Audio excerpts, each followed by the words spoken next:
Hello, everyone. Good afternoon. My pleasure to welcome you again to another session of the FM Lunch Hour. I hope you are having a great week. Last week, you had a I know you must have had a good time with a facilitator who took this session in my absence. We're going to be alternating between myself and other faculty members as we take on specialized topics every Thursday. So you'll be getting more faces uh, in this lunch hour program. My name is Paul Erubami, and I am happy to be here again with you today. We're having a very interesting topic. Today we are looking at the things you don't see. You cannot manage what you don't know. We always say that. But now we have a an aspect of our jobs that we can't even see. And yet it affects our performance, it affects our people, it affects our organizations, it affects productivity, the well-being of our people. And so that's what I'm talking about today, pathogen risk. So I'm going to just share my slide and then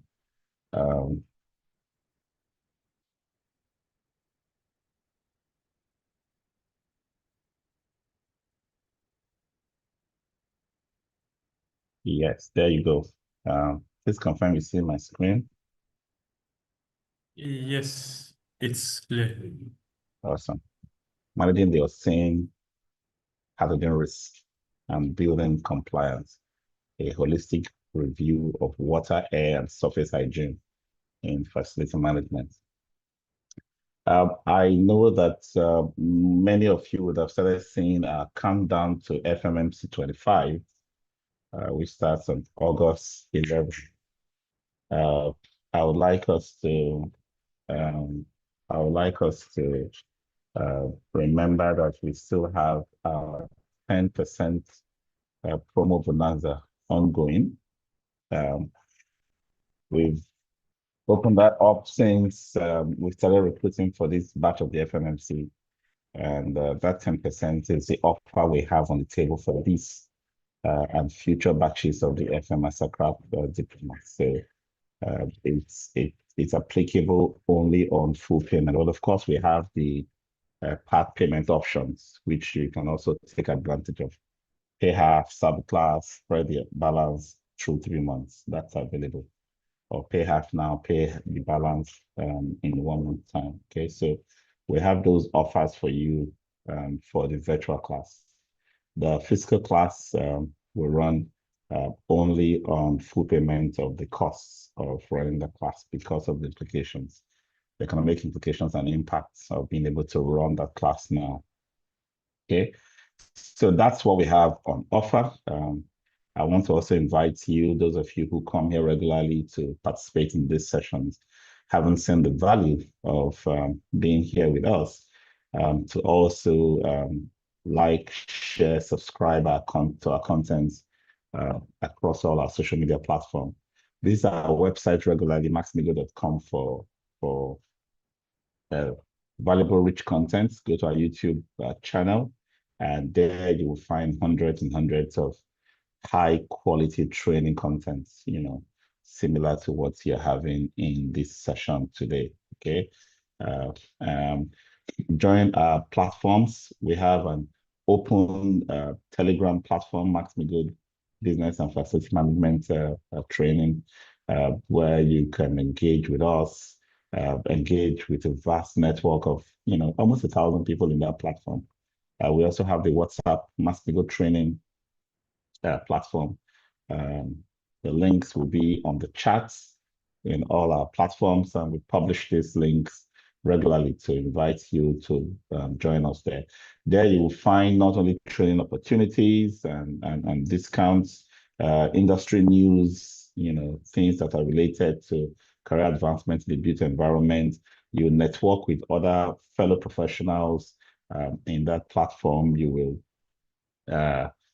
get opportunities to have an inside scoop on available jobs updates in the FM and the built environment industry in Africa, in Nigeria and Africa, and so on and so forth. So you have difficult problems, whether you have been trained by us or not, those difficult problems can be tackled, by peers within these platforms.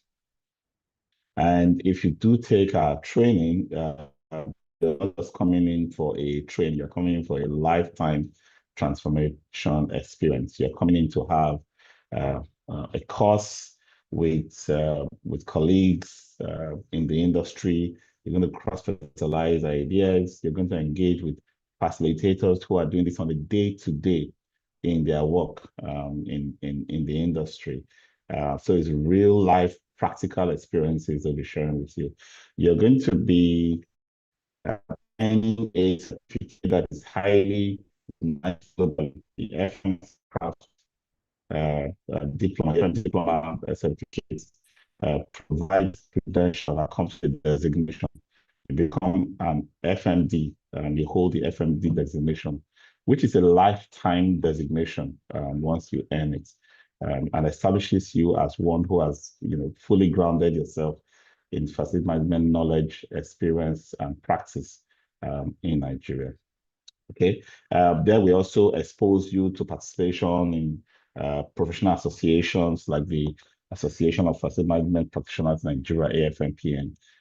We bring from time to time as part of our lifetime mentorship. You pay once and you're mentored all your life. You're not only supported to succeed in your jobs, you are assisted with job transitions. So you can keep earning higher and higher as you change jobs along the way. We provide special offers to organizations where we train all of your employees at half the price. So coming as a company, bring in 10 of your employees, you get half the price. If you bring in less than 10, we also, discuss, varying amounts of discounts that would encourage you to bring them in. And we train them not only with the general knowledge, but we also take on specific issues you're having within the organization and customize the training to suit the needs of your employees. So that's something we offer. At Max-Migold too, we deliver facility management as a service, technology, asset tagging, project management for renovations and constructions, operational readiness, and all of that. We provide energy efficiency. We do energy audits. We provide the sensors to monitor the use of energy across various devices in your organization. And we give you that intelligence to be able to make decisions that will help you save costs, improve productivity, improve asset value, and all the things you aspire to as your ambition or goals within your facility management business. So talk to us. If you have a business opportunity and you need expertise, talk to us. We have the expertise if you are running a development of new estates, commercial property, and you need expert opinions, advice on getting it right for the end user. Please talk to us at Max-Migold. You can always reach us through WhatsApp 080-220-20122. 080-220-20122. And our email is info@maxmigold.com. We'll always respond to you within hours of receiving your message any day. So welcome again to this amazing session that we're having, managing the unseen pathogen risk and building compliance, a holistic review of water, air, and surface hygiene in facility management. There are so many unseen risks that we encounter as part of our facility management business. Everywhere can be clean, everywhere can be tidy, organized, and orderly, but we might be making some, oversights or mistakes or errors that are causing health and safety of our occupants. And so in today's session, we're going to take a look at them. We're going to walk through some strategies for some strategies for overcoming these challenges, dealing with issues. Yeah, somebody's asking for the number. Please put the number for them. The links to join our groups, please put it for them. The email address, please put it back out in the chat, so you can pick it up from the chat. I think Femi is still waiting for the phone number that I called, 080-220-20122. Can someone please put it out there in the chat so everyone can pick that up and chat me up directly? You can connect with me on LinkedIn. You can connect with me on Facebook. I have the Max-Migold page. I have my own Paul Erubami page where I handle one-to-one mentoring as well. So please stay connected to everything facility management in a built environment.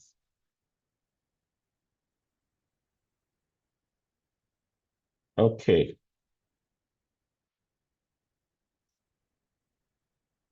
Get back to my slides.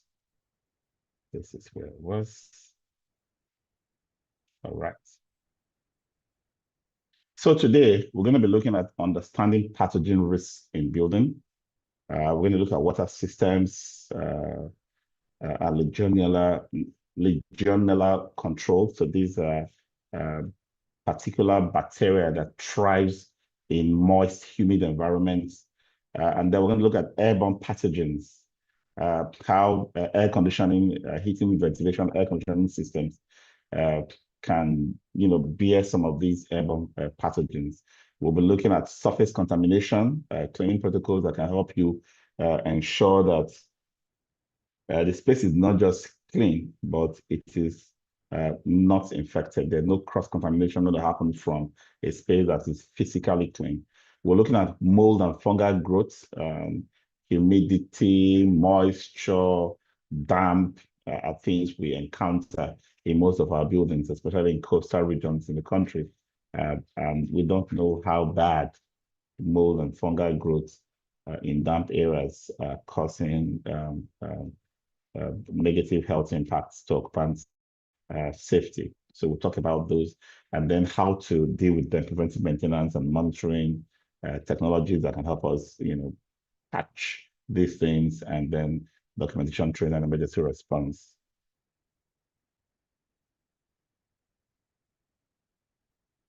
So what are pathogens? Bacteria, viruses, fungi, protozoa. These are all microorganisms. They thrive in poorly maintained environments. If your environment is poorly maintained, these pathogens will thrive. Now,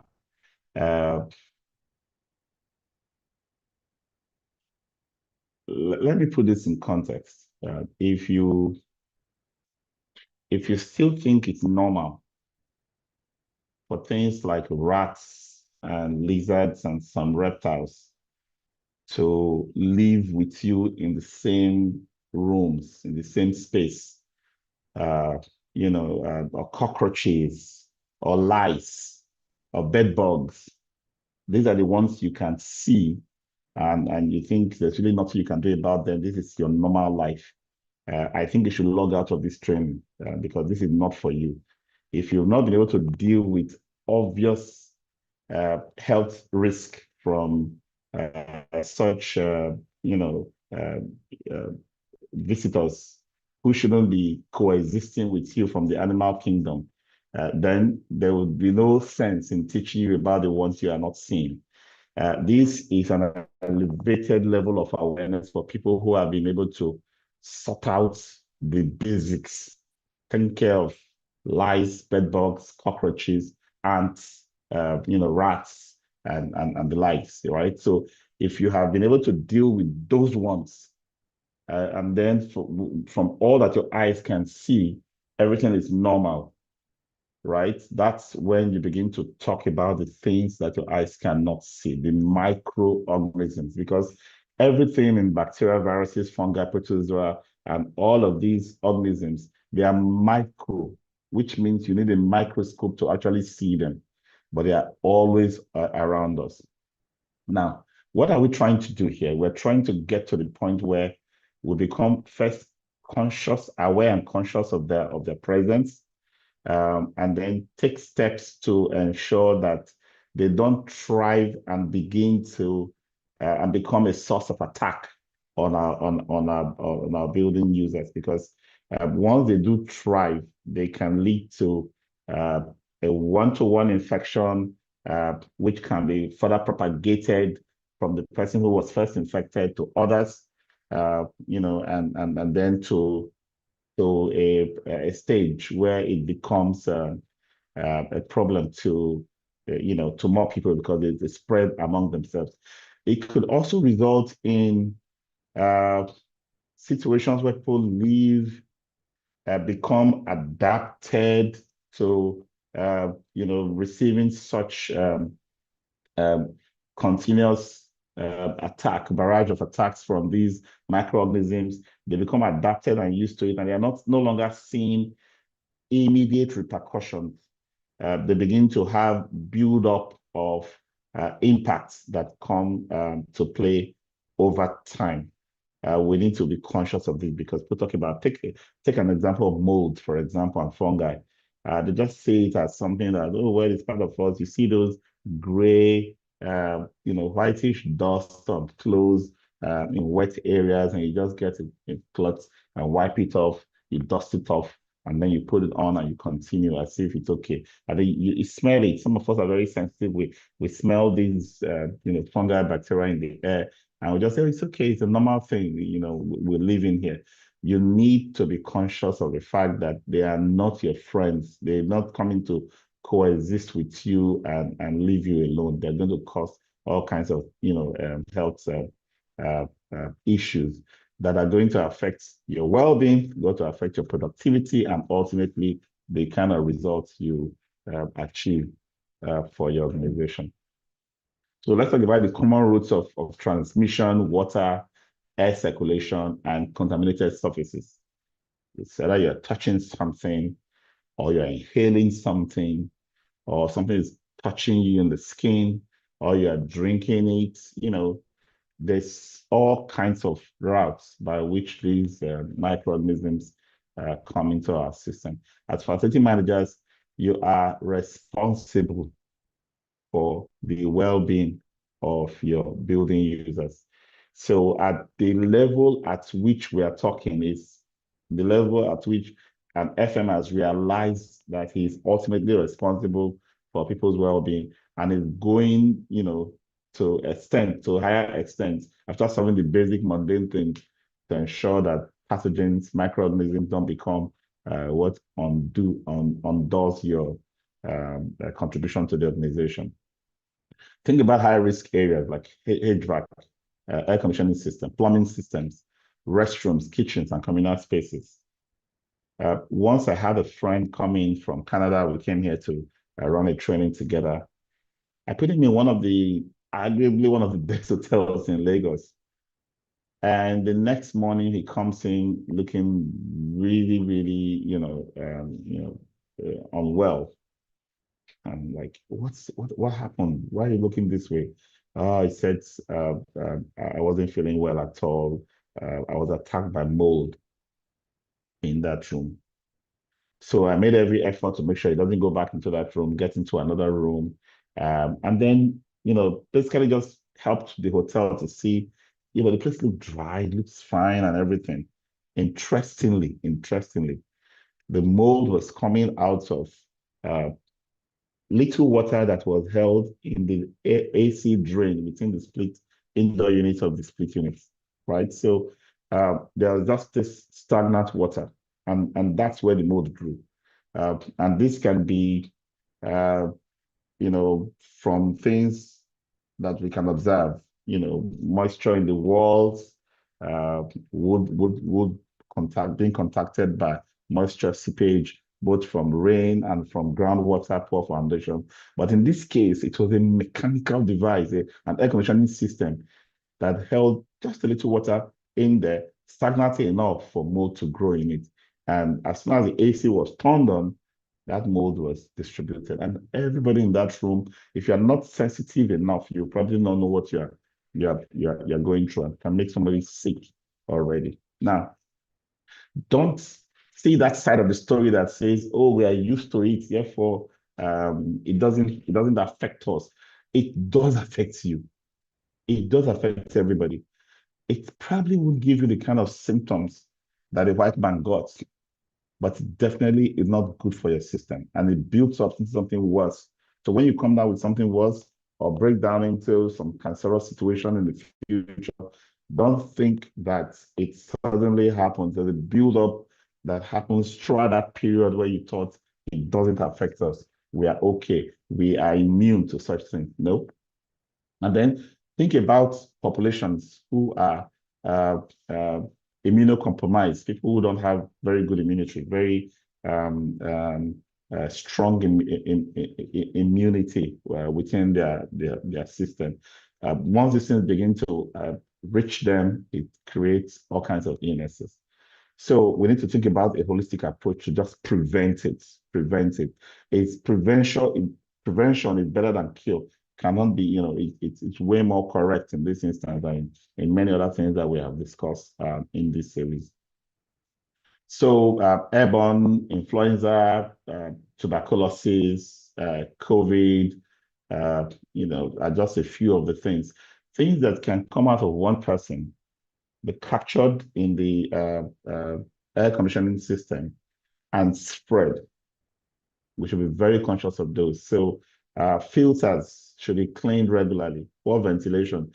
Some people have air conditioning system, and because the place is cool, they don't think about opening the windows, opening to just allow airflow. And sometimes you have situations where you have one window in a space, you open that window and there's no air flowing. Open the door, ensure that there's a two-way path.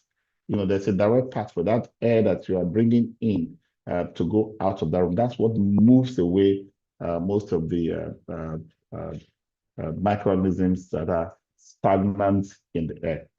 Now, if you leave that air stagnant for long, let's assume you lock up a place and there's no ventilation, and you come into that space, the first thing you do is to ventilate the space. I mean, ventilation is not about hot or cold now. It's about what has manufactured itself within that space. Why do you think, take for example, you take a tin of milk and you make it a bit moist and you seal it airtight and come back after a week to open it, you actually meet some very large worms, grow up in there, and you're wondering, oh, how did these worms, get formed inside this milk? And whereas it's supposed to be a clean environment and it's clean water I used to create the moisture. The moment the condition is right in terms of humidity and temperature, these spores, these microorganisms can actually grow into things that you can begin to see the kind of living things that you thought you were free of. So the things that you don't see can be so harmful and can kill, and they can survive in the air, they can survive around. You come into that space, you breathe it in, you breathe it out, you open your mouth to talk, more of your moisture goes into the atmosphere and it stays suspended. So these pathogens, these bacteria, they thrive in that humidity and temperature. That's what we're trying to control. So the filters, cleaning your filters regularly, ventilation, continuous ventilation regularly. I know some people who just come to clean, cleaners clean, everywhere is fine, they even spray some more things to make it worse, thinking they're refreshing the space. At the end of the day, human beings come in there, oxygen is reduced, organisms saturate the air, and more chemicals are in that space. And then you breathe it in and out continuously. Very dangerous existence. Let's talk about surfaces. Have you checked how your cleaners do their cleaning? They clean tables, they clean floors. To impress you, sometimes they clean windows. And when they are doing deep cleaning, you see people cleaning walls, take out cobwebs from a ceiling and the rest.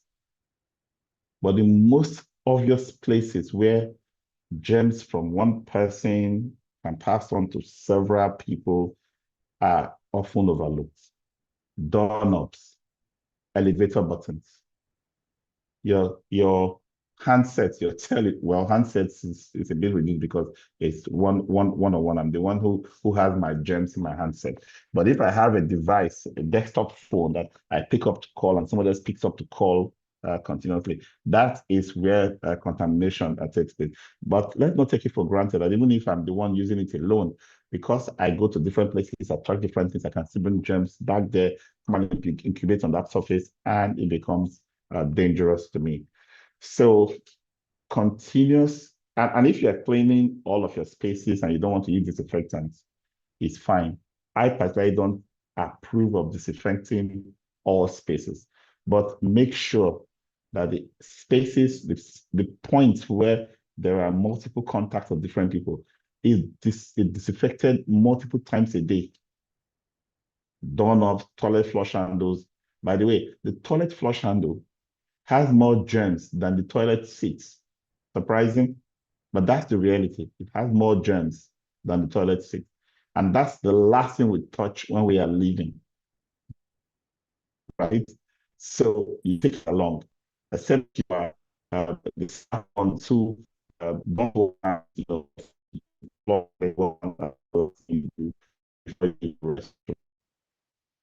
if you can implement a smart toilet that, especially for very highly sensitive environment like manufacturing areas where food, pharmaceuticals are involved, a system where the door lock and the top and the wash and basin taps are connected through technology to ensure that the door will not open unless you actually wash your hands, to prevent such cross-contamination.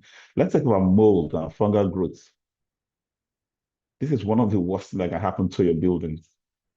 In fact, when we define a sick building, this is the main culprit.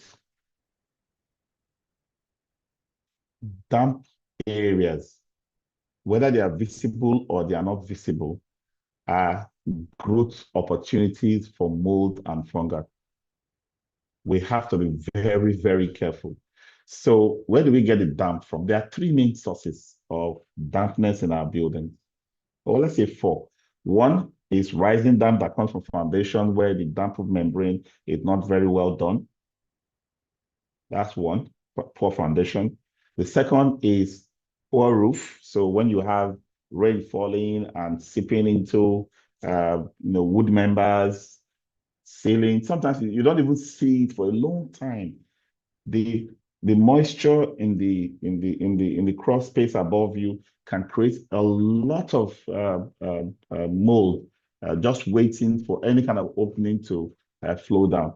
And then the third one is plumbing, your pipe work, water supply through certain pipes, used water goes out through drain pipes.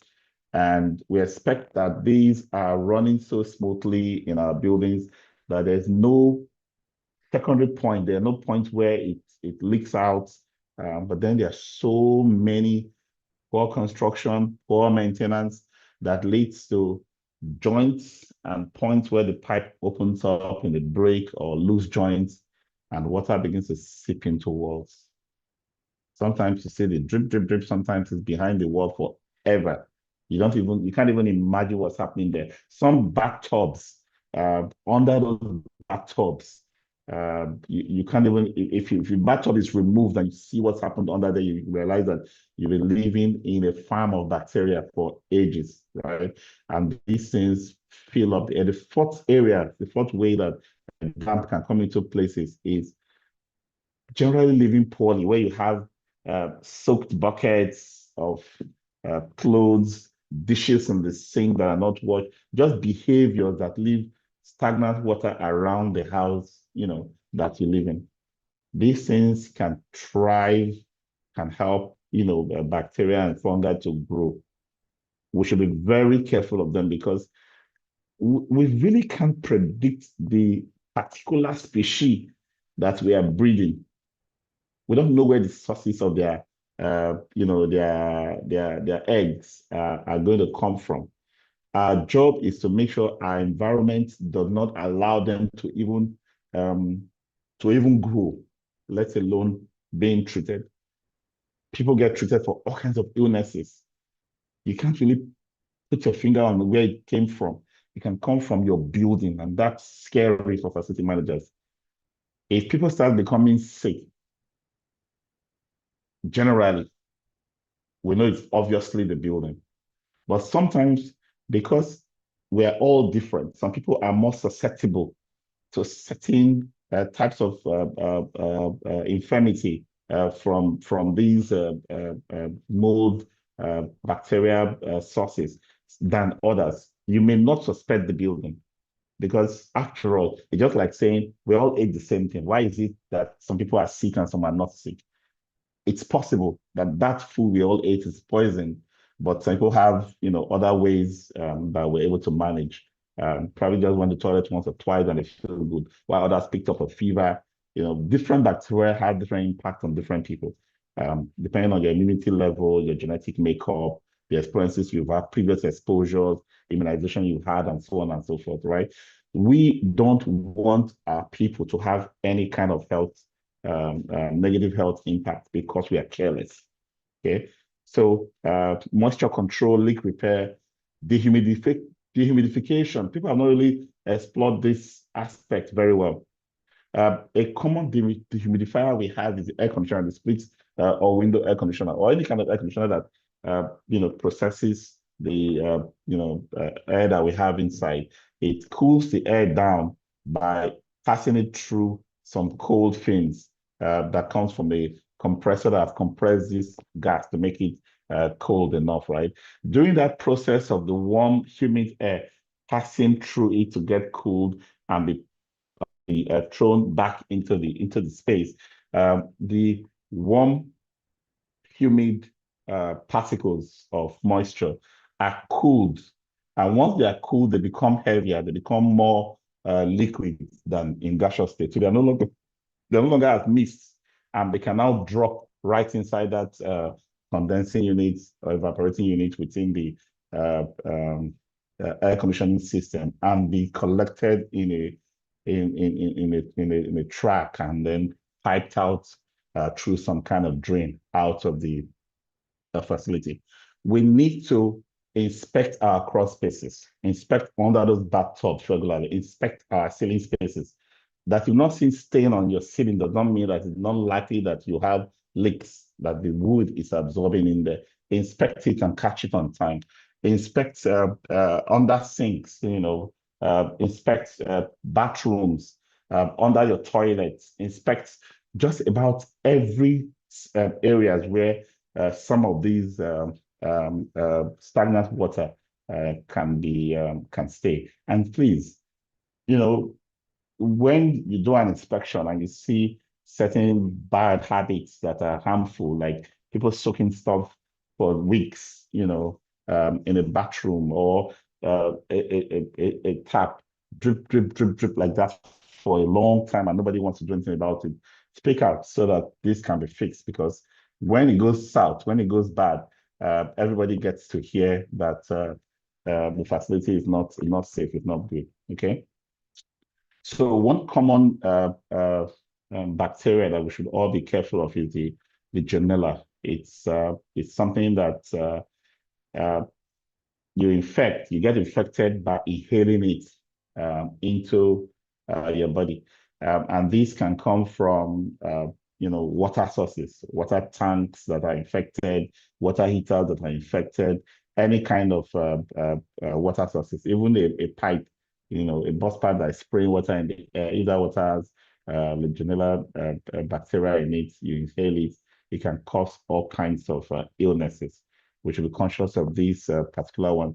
There's E. coli. There are quite a few. I've talked about fungi and that come from mold. Let's be very conscious of them, because these organisms thrive in stagnant environments, in stagnant water. They thrive in stale air. When the air is humid and warm. They thrive in wet surfaces, humid, damp surfaces. All we just do is control, right? We have a system for knowing how humid an environment is. Simple devices, sensors now that can be, you can buy wall clocks that has both temperature and humidity sensor embedded in them for less to nothing. And you pick up these data to help you know whether your space is healthy or not. And then talk about water. We take water from the uh, underground mostly for most of our uses because we don't have pipe-borne water coming from a central source in most parts that we manage. And then certain areas, the only water you can make use of are the shallow water, the ones that come from very shallow drilling. Because if you drill too deep, you meet water that you can't even use because of all kinds of mineral deposits in them. So we treat this water and we store them in tanks, and then we push them into the spaces that we manage for people to use. Be conscious of how our water is being treated. All right. Ensure that you carry out testing of your water. Sometimes I hear somebody saying, "Oh, just go and install an RO system." Have you tested the raw water? Have you analyzed it to see what exactly you want to get out of it? I have a case in point where we just installed a reverse osmosis system, and we looked at the speed at which the membranes are run down because the water needs to be at certain quality, need to be treated to a certain level before you run it through such fine membranes. Otherwise, you basically destroy them. So understand the various components of your water piping system. Understand at what point you could have contamination. Certain pipes are buried within what? On the ground, within walls. What can go wrong in those spaces where they are buried. Inspections and continuous conversation will help us capture all of this. And then when you do, you use plumbing materials. Sometimes it's easier to just go ahead and quote the cheapest plumb materials in the market and buy them and come and use them for your installations. If an end user decides to boost pressure of its water without looking on understanding what exactly has been built in, covered in the walls, as piping, you may end up with leakages, leaking in every point, right? That's just from pressure. If you have pipes running through some underground spaces that are contaminated, and those pipes are not the appropriate piping for that kind of piping, you probably will have seepage of those unwanted materials into your water. So we need to be conscious. The key here is that your plumbing system based on requirements, and let that requirement guide your choice of materials and building and construction method or installation methods, so that you don't go contrary to issues that will be problematic in the future. And then secondly is ensure that you understand what your raw water is made up of and have regular testing to confirm what your finished products in terms of treated water is on an ongoing basis. Now, if you have a system that a sensor that can be put into a pipe, into a tank, that can always give you certain readings in terms of chemical composition, in terms of bacterial presence, and so on and so forth. Of course, we're not saying that you should have water that 100% free of water. In fact, WHO will say potable water should have not more than 600 microorganisms per liter, right? All different types of microorganisms per liter. Healthy water has some microorganisms, has some minerals. So in essence, a healthy water contains, things other than H2O. If it's just distilled H2O, but we cannot have a situation where we don't know exactly what we have, because if the microbial load is now more than the threshold, it will make people sick. We want to ensure that we can catch that. Sometimes you look at water and the water is clean. That's the part that, oh, this water is very good. It's very good, it's clean. It's clean does not mean that it is clean, because when it comes to water, bacteria can exist and the water will still remain transparent. Sometimes it will not even smell. You should be lucky if the water smells and that smell pushes you to do a secondary check on what's going on to treat it better. And then preventive maintenance is key to this. Let's say you've set up your facility properly, everything is working fine. Ensure that you establish routine checks for tanks, heaters, valves, and pipe work. Flush unused outlets regularly to prevent water stagnation, whether it's water system that holds in the flushing drum of your toilets, or is those reserved water tanks that you have somewhere up in the for emergency supply. You cannot leave them there until the day you need them, and then you allow them in to be used. If they stay stagnant for 3 weeks, be rest assured you're going to have an issue using them. So make sure that all your water system is such that your backup storage is in continuous use. So I'll keep topping up my backup storage and keep, as I'm using, I'm automatically topping it up so the water keeps moving, right? So that over time, I don't have any, molecule of water that has stayed in there for, so long. Everything keeps moving. So if water stops entering and my storage is a 3-week supply, it's 3 weeks of fresh water because the water has continuously moved throughout the process. So if you have a piping system that, that creates that storage for use and it's not does not integrate that into the continuous flow, then what you now do is put up a preventive maintenance program for going every week to empty it out and refill it, which I think is a very expensive prospect. Okay, but that's the only way. Unless you can, reverse engineer the process and get it to be part of your regular water use. And then cleaning of tanks is a big deal.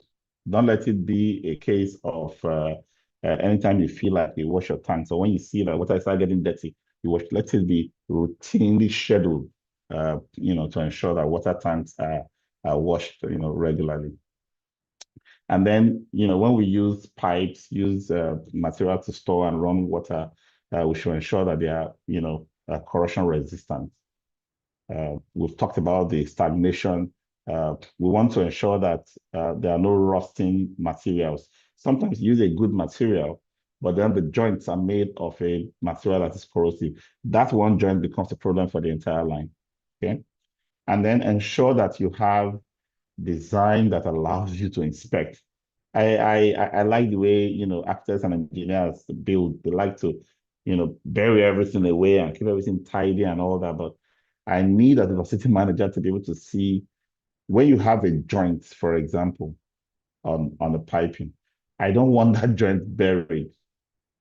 I can live with the pipe, the length of the pipe being buried. But if you're creating a joint, especially in cross spaces and on walls, utility shaft and the rest, please make it visible because I want to be able to see it. Even if you have to build a kind of architectural feature to encase it, do so. But I want to be able to open it every now and then and see that I can check to see what's happening at that joint, because sometimes pressure will build up in the pipeline and the weak points, is at the joints. And those joints will vibrate and shake and, over time it begins to really come. When that happens, I want to be able to see it, not from it soaking a wall that creates mold, and then that's what leads me to start breaking to find what's causing that problem.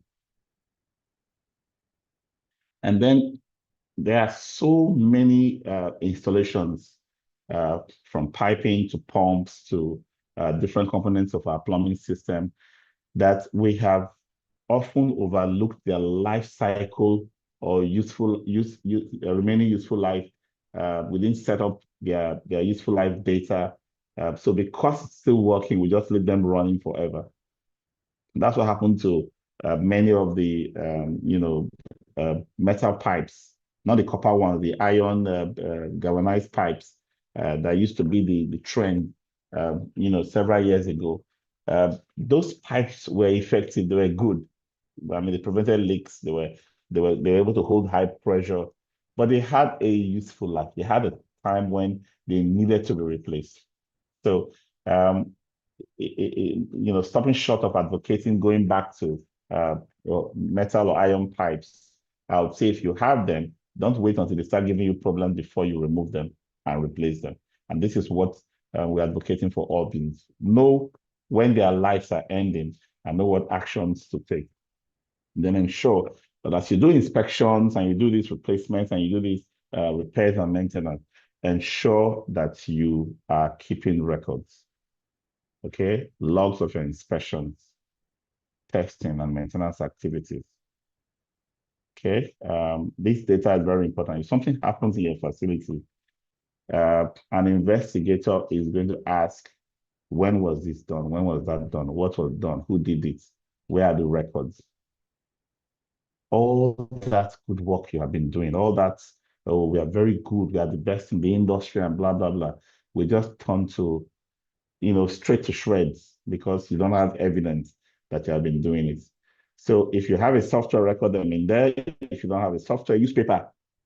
I mean, it's unsustainable because you have to print a lot of papers, but please document evidence of what you are doing. There's no two way about it. Okay. And then staff should be educated regularly. If I start on a new project, the first thing is get the staff to understand, the various systems, how the piping is done, what runs from where to where, what kind of materials were used, what kind of inspections will be required, who will handle these inspections, and so on and so forth. It's very important that we have training sessions to review these.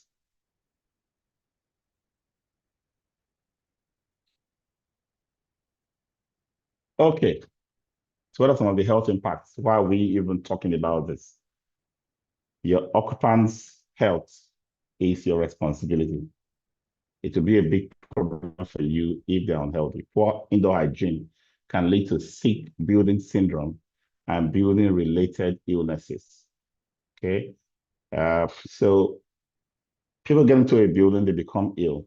They start, having different symptoms from fever to nausea to, uh, uh, inability to focus and concentrate, feeling dizzy, and so on and so forth. These are all symptoms of a sick building. People go to hospital regularly to get treated, and they just keep getting treated. They don't know that the building itself is a problem they are having.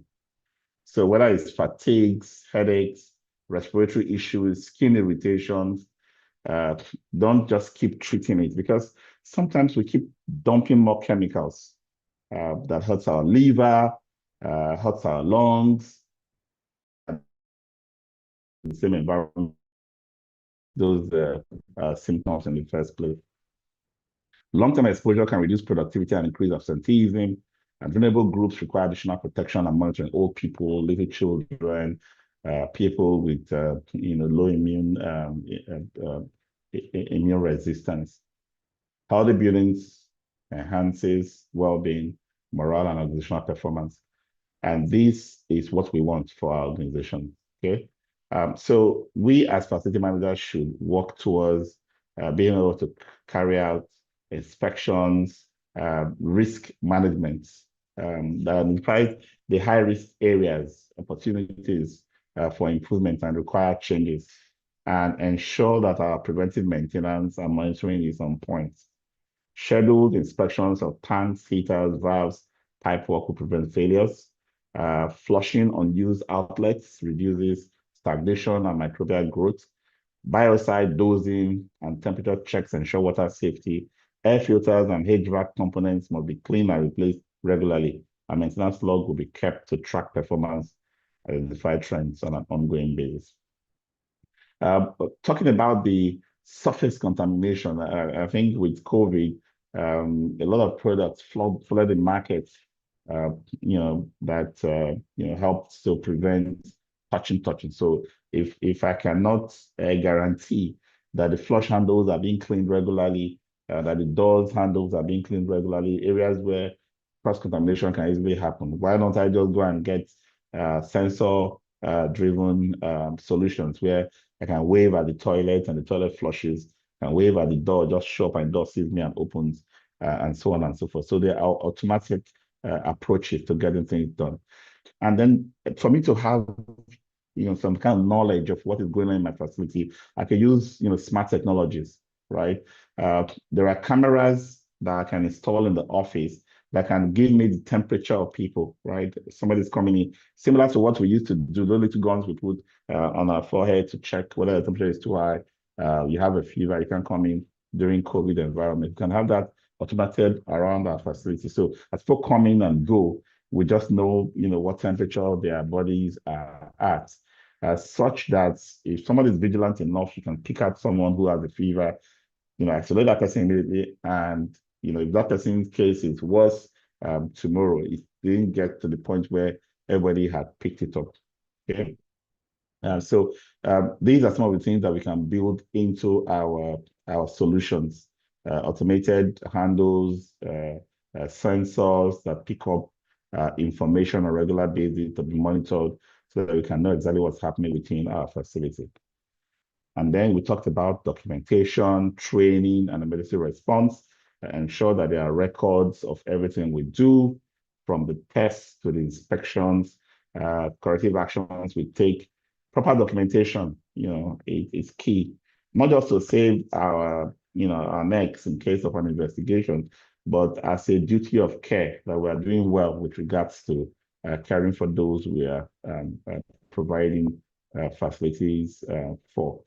Train our staff on hygiene protocol, emergency procedures, and compliance standards, especially our cleaners. Especially our cleaners.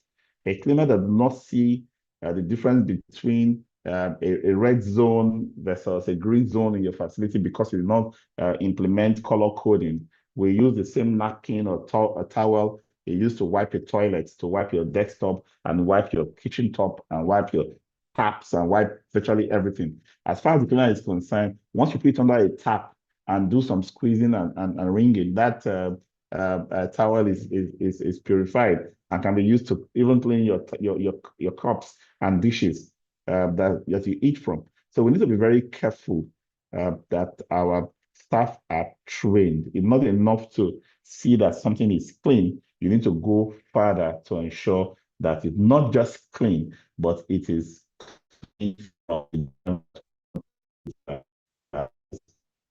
And then every now and then, drills and simulations can help to handle situations. For example, if you find someone who comes in completely, taken by fever or illness, how do you respond?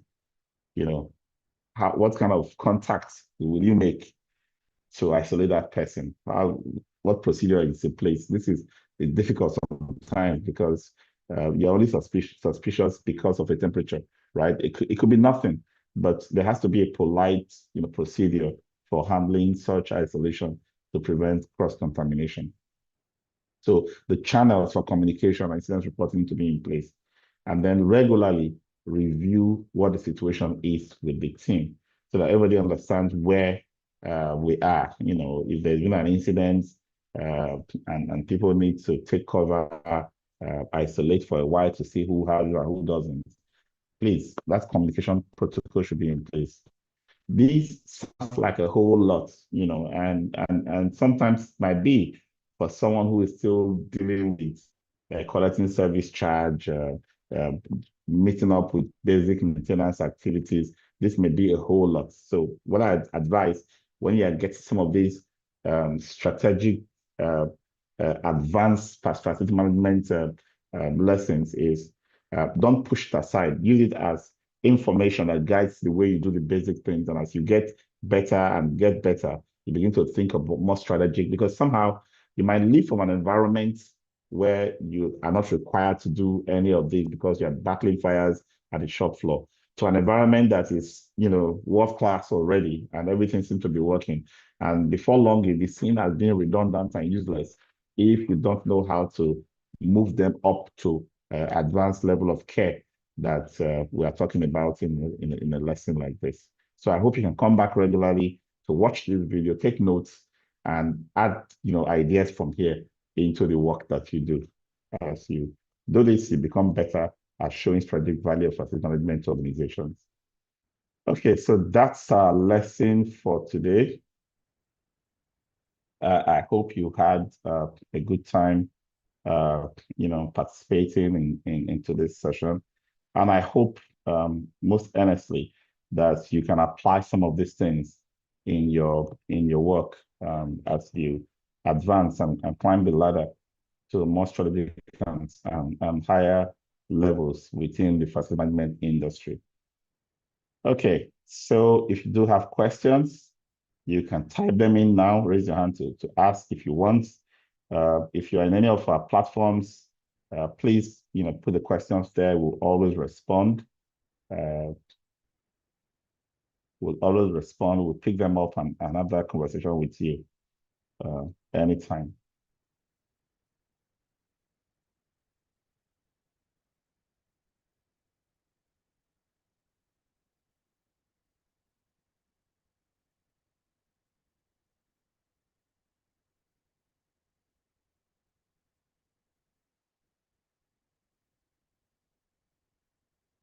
Okay.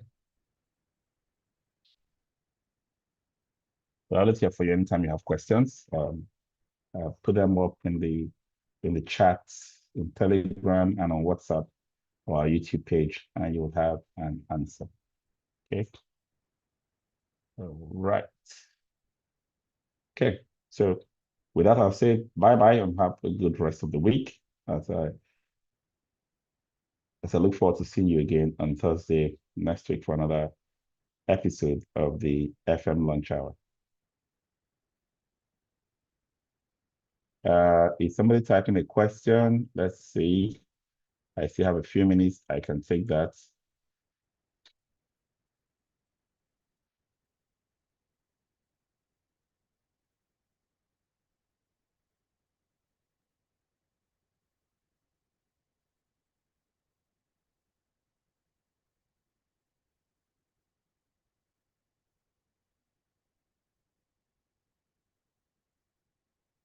Okay.